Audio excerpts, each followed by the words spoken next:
Welcome back to this video series where we continue to talk about content in the book Introduction to Nonlinear Control. And in particular, in this video, we are going to talk about model predictive control.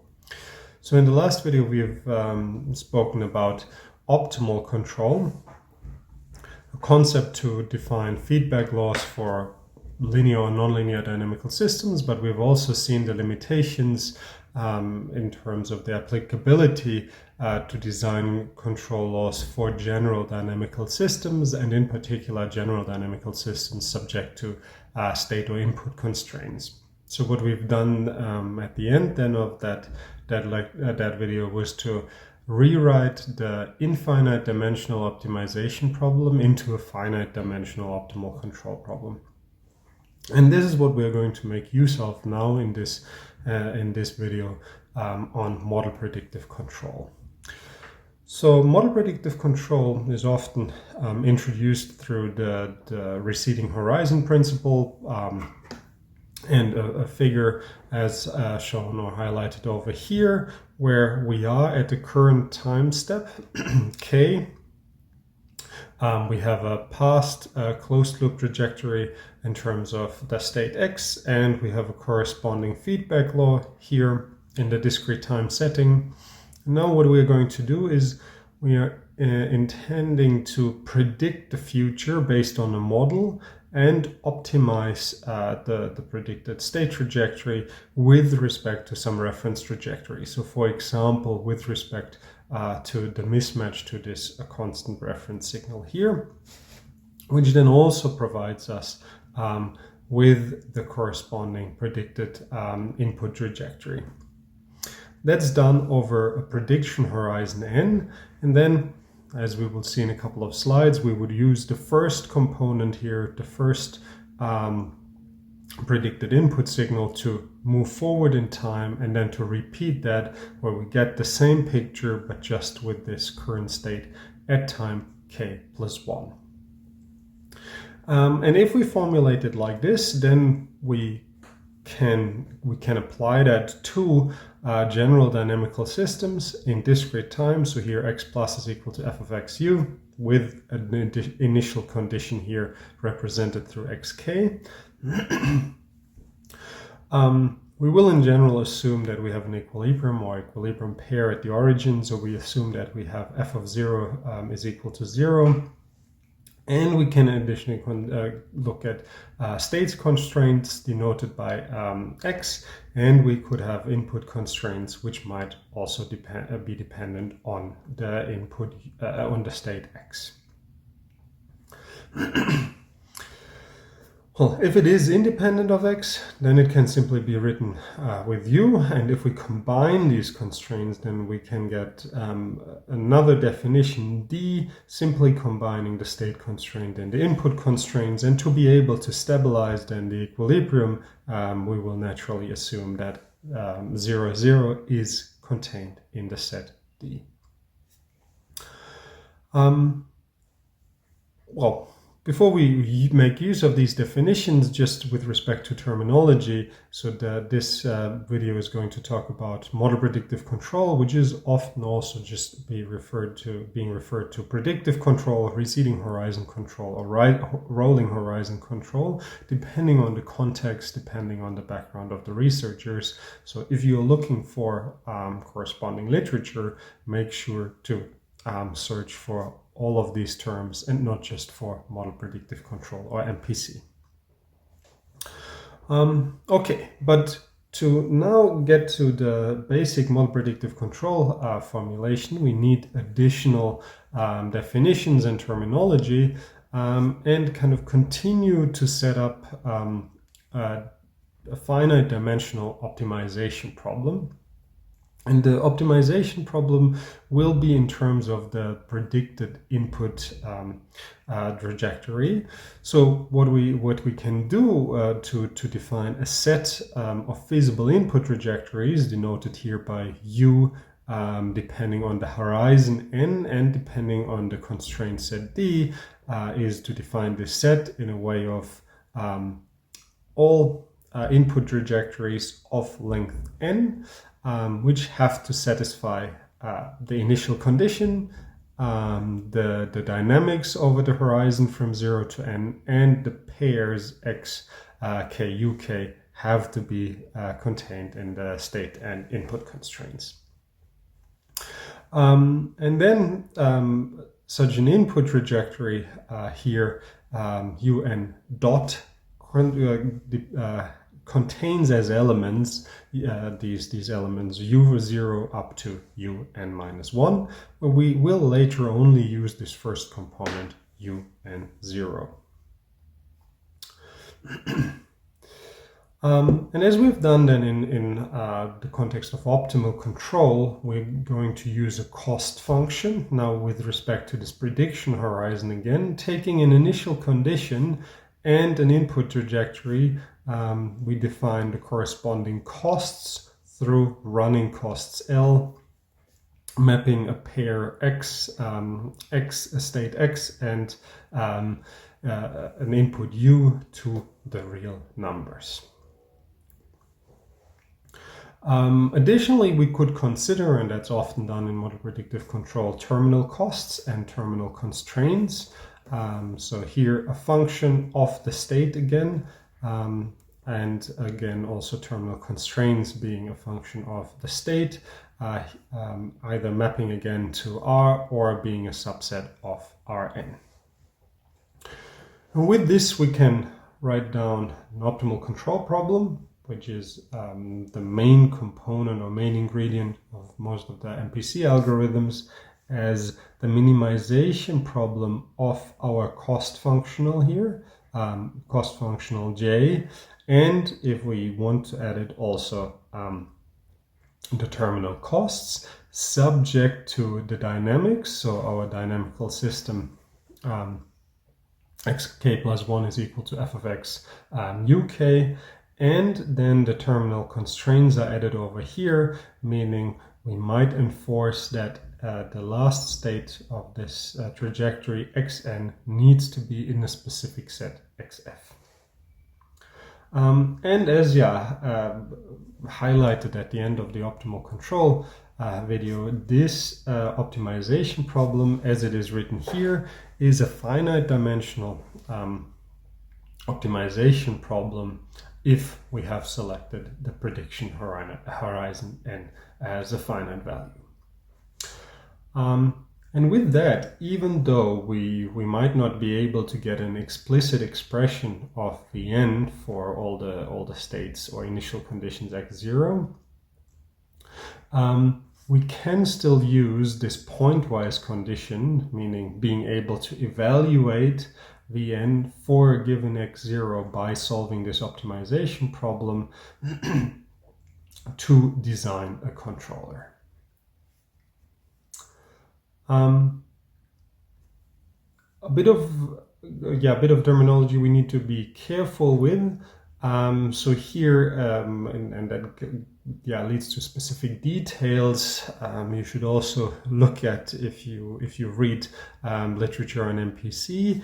Here we have denoted Jn and Vn as extended real-valued functions, meaning in principle they could also take the value infinity, meaning if our optimal control problem is infeasible, then we would get here infinity.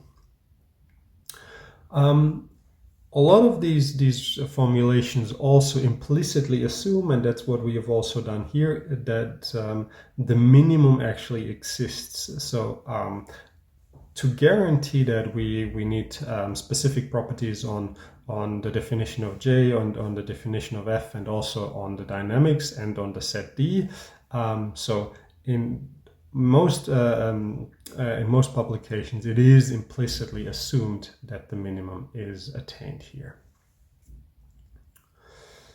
But yeah, so if we can solve this, we not only get the minimum here, but hopefully also an optimal trajectory un star contained in the feasible set, so in our set UND, such that if we plug in plug in our optimal input trajectory into our cost function, we recover the optimal costs Vn of x0 here. And then the idea of model predictive control is to use this trajectory, the open loop trajectory, to define a feedback law by solving this optimization problem here iteratively. What does that mean? Well, it means that we obtain a whole trajectory from un0 to un-1, but we will only use the first component here, un0, to define a feedback law mu n of x0, plug that into our dynamical system to generate or to calculate the state at the next time step, and then we will return to our optimal control problem to solve that again with the updated initial condition. So this is summarized here in the MPC algorithm, which then consists of these 4 steps here, with a specific input in terms of cost function, prediction horizon, terminal costs, terminal constraints, initial condition. And once we've defined all of that, well, then we need to iteratively implement the following steps, meaning to be able to set up the optimal control problem, we need to estimate the initial condition. So we need the initial condition x0. Then we can formulate the optimal control problem and solve the optimal control problem to obtain our open loop optimal input trajectory. From the open loop optimal input trajectory, we're going to use only the first component to define a feedback law. And this feedback law we are going to use to define the state at the next time step before we set k equal to k plus 1 and return to step 1. Okay, so that's the basic MPC algorithm and all the corresponding terminology used here. How do typical results potentially look like if we apply that now to a dynamical system here?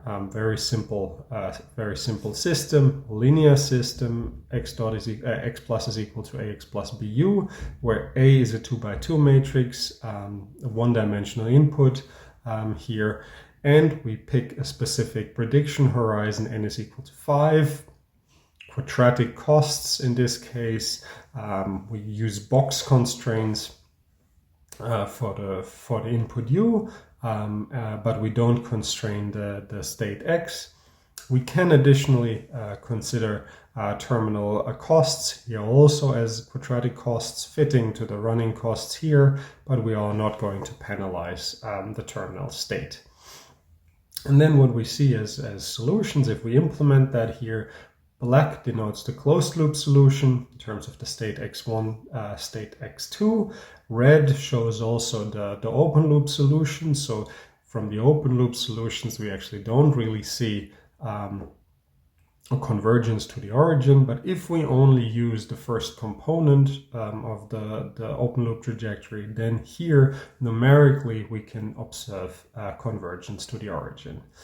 And here, just a different visualization. So here shown x1 against x2, where again, yeah, we don't really see the convergence in the open loop in the red trajectories, but in the closed loop, we see convergence to 0. The input also shown here that the constraints are actually active at the beginning. We touch 2.5 and minus 2.5 here. The open loop solutions again don't really look meaningful in this context, but closed loop feedback law has these nice properties. It stays within the bounds, and then when we approach the origin, x going to 0, also our input u is going to 0. Just a slightly different example now.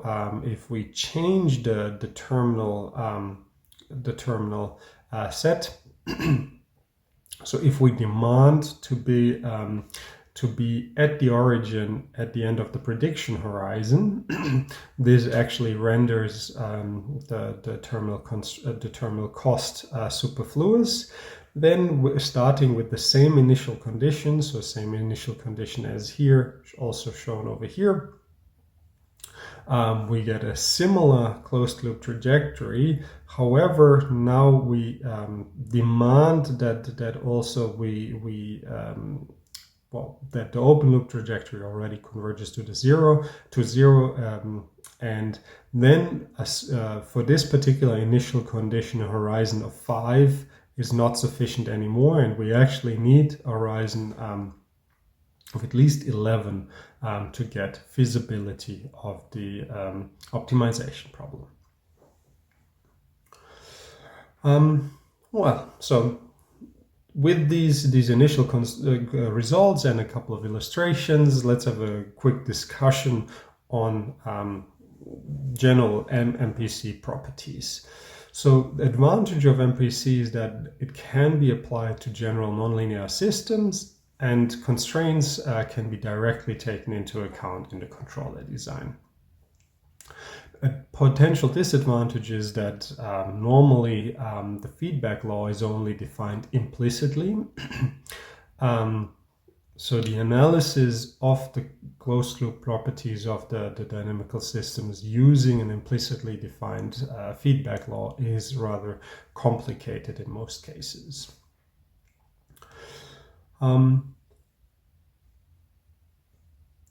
So with the performance analysis, so often in MPC we solve an optimal control problem at every iteration, and MPC in this context then is a compromise between numerical complexity and optimality, meaning we would like to solve an optimal control problem on an infinite horizon, use that to define a feedback law.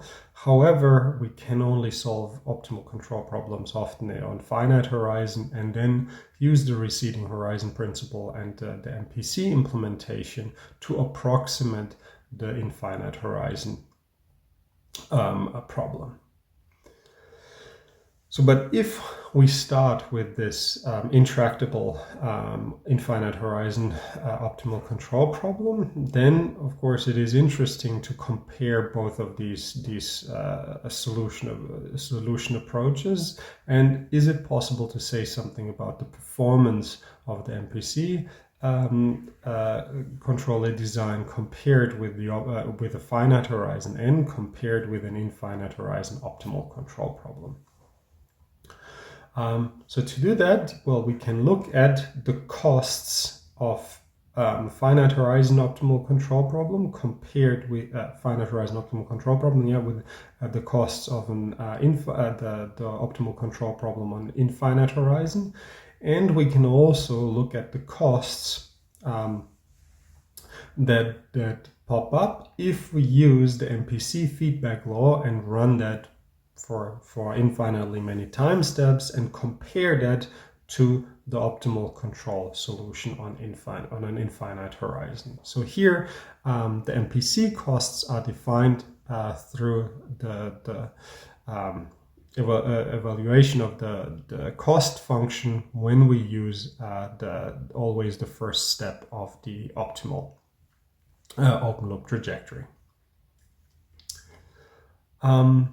And a couple of observations that can be made here if we assume that the running costs L are positive semi-definite, and if we don't have terminal constraints, and also if we don't have terminal costs and terminal constraints, then rather straightforward calculations show us that, well, the optimal costs on finite horizon can be rewritten in terms of the optimal open loop solution.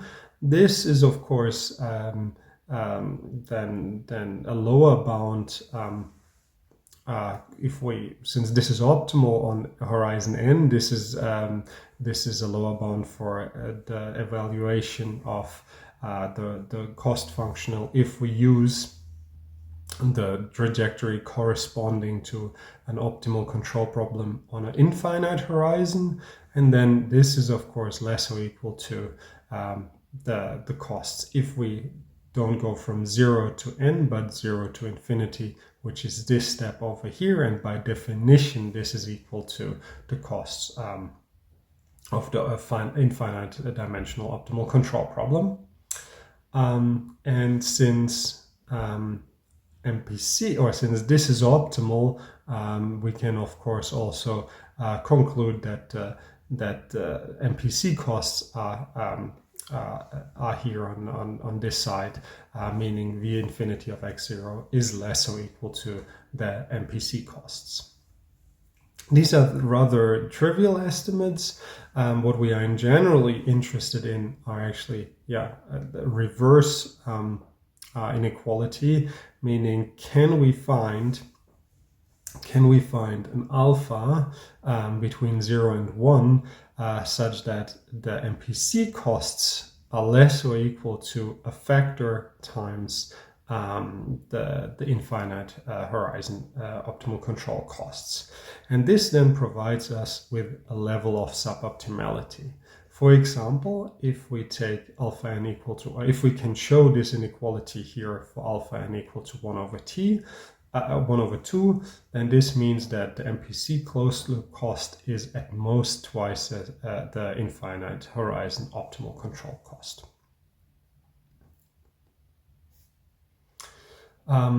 And under appropriate assumptions, one can actually expect that if we let n, the horizon, go to infinity, then we would expect that alpha n is going to 1. But this is out of the scope of this lecture and very difficult to show for general dynamical systems and for general constraints on the state and input. Another thing that might be important if we are not looking at performance per se, but at stability, would be, well, can we at least guarantee that we have stability of the closed loop system, or that the origin of the closed loop system is asymptotically stable? And just as an example here, so what we could look at is this dynamical system where we here have a controller defined implicitly through MPC, and we want to stabilize a particular pair XE/UE. Reasonable running cost would be to select positive or semi-positive positive semi-definite matrices Q and R to define these quadratic costs. So now question would be, how can we ensure that the equilibrium XE is actually asymptotically stable without explicitly knowing the feedback law mu n? And again, a condition which we've already used multiple times, namely Lyapunov functions as a concept here, is a valid concept to use here as well. Namely, one could try to show that the costs Vn evaluated at the next time step are less than the current costs at the current state x. If that's the case, then we have a Lyapunov function, and then we will be able to show asymptotic stability. And this often then relies on the principle of optimality or dynamic programming, which we've also seen in the video on and the content in the book in chapter 14 on optimal control. A rather simple setting which we could consider is having the condition of a terminal constraint, meaning if we assume that at the end of the prediction horizon we need to be in the set XE, meaning we need to stabilize our system within n steps. And if we additionally make the assumption that the running costs are bigger than 0 for all x and u unequal to 0. Because in this case, what we can do is we can show this chain of inequality here, starting with the costs of Vn of x0, plugging in our open loop trajectory, and then replacing the costs with their definition as the sum from 0 to n-1 of the running costs. Then we can change here the summation. Instead of going from 0 to n-1, we go from 1 to n-1 and separate this first term over here, which is the cost corresponding to I equal to 0. And we can add this term here, which is the cost at the end of the prediction horizon x of n, and using a 0 input at the end. This is actually 0 because the costs at the equilibrium are equal to 0. Which means then we can rewrite that as the costs or bound that by the costs of Vn for the next time step. And then since this term here is positive, we have shown the decrease of the Lyapunov function, meaning at the next time step, x plus, the costs are less than the costs at the current time step.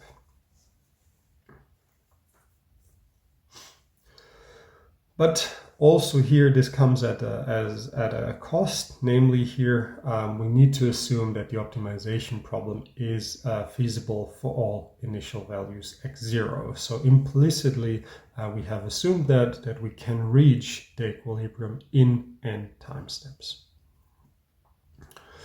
And that leads to another important definition and terminology used in MPC, namely viability and recursive feasibility, which is important in the case that the constraint set X is if the states X are constrained, and that might lead to infeasibility of the optimal control problem. However, to be able to implement the feedback law, it is necessary that the optimal control problem is feasible for all time steps k. And that then leads to viability and recursive feasibility. So as a first definition, let's look at viability. Viability is defined as if we have our dynamical system together with the constraint set X and possible input constraints, then we say the set X, so the constraint set X, is viable if we can take an arbitrary point in our constraint set X and then there exists an input U such that f of x u, meaning x plus, is again contained in the set X. You will also find that a viable set is often called control invariant set. To give a very simple example, let's consider x plus is equal to x plus u. Here x should be, x is the domain -1 to 1, and also u is in -1, 1. And a is a parameter, and based on the parameter we are now going to look at viability of the set X. So in the case that a in the absolute value is less or equal to 1, then the system is stable or even asymptotically stable if it's strictly less than 1.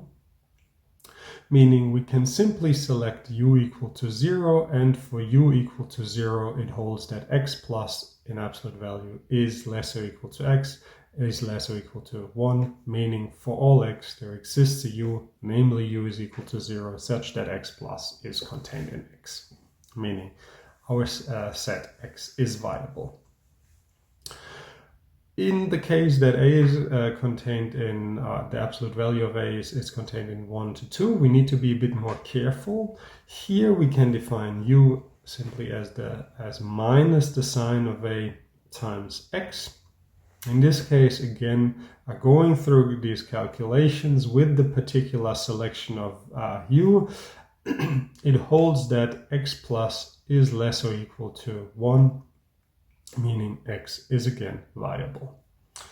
However, if we have a bigger than 2, then we can pick particular points in the set x. Namely, let's pick x equal to the sign of a, so either 1 or -1. Then we can show that, well, for u equal to 0, x plus satisfies x plus is equal to a times sine of a, meaning it's equal to absolute value of a, and this, by assumption, is bigger than 2, meaning the best we can do is select u is equal to -1, and in this case then we get x plus, if we plug that in, is bigger than 1, meaning for a in absolute value bigger than 2, the set x is not viable. In this case, the problem is that there exist points which will for which we, independent of the selection of u, we will not manage to stay inside the set x. So what can be done in this case is to consider recursive feasibility and to consider a subset of the set x and try to find a subset of the set x for which we can ensure that whenever we start inside the set x, the new subset x, that we will stay there.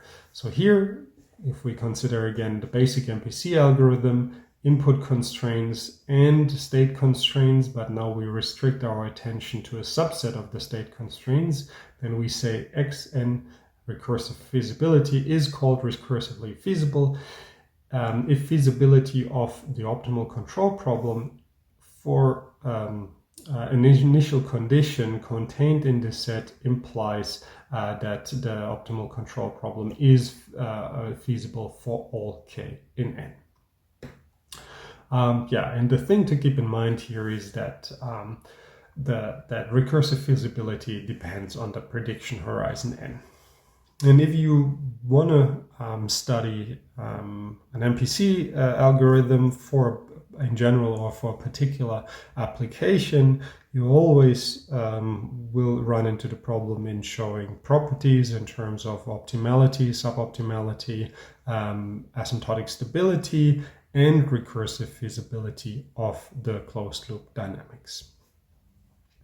That's the case independent of the model predictive control scheme you're going to use. And there are many different model predictive control schemes in the literature, which kind of are named depending on the system dynamics, depending on the constraints that are used, if it's or depending on the running costs that are selected, if the focus is on robustness, if the focus is on stochastic dynamical systems. So there are a lot of different schemes out there. Here is a list of some of these algorithms you can find.